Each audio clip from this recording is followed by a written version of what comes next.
When I told my wife that I wanted to become a Muslim, my wife, who had been a devout Christian her whole life, she told me, Sean, I will never become a Muslim.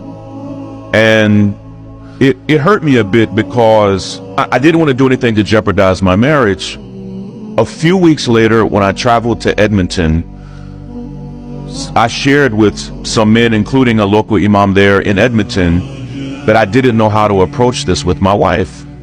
And the brother told me something that was so profound. He said, Sean, do not try to convince your wife to do this. He said, it's more likely that you will mess it up than anything else. He said, but I do want you to trust that Allah will guide her heart. When I got home from Edmonton, this is in early January, just not that long ago, I laid both of those copies of the Quran on my dresser, not because I was like low-key wanting my wife to find them. I just didn't want them to get bent up in my suitcase. I was so exhausted from traveling that I went to bed like at 8 p.m. When I woke up almost 12 hours later, my wife had grabbed one of those copies. She's a professor, a doctor. Yes.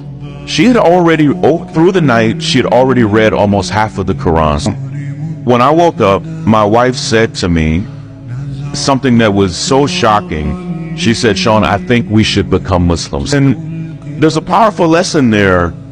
Like most Americans, most of what my wife knew about Islam, she learned from places that you don't want to learn about Islam. If what you know about the Prophet Muhammad, peace be upon him, you learned from the news, if you learned it from movies, if you learned it from social media, it will be misinformation.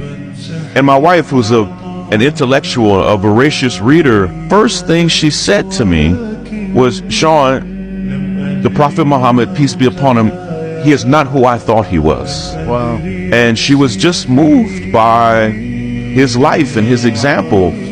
And she was also, she thought that to become Muslim, it meant you no longer had any reverence for Jesus. And I think most Christians think that. Yes. And it was actually quite the opposite.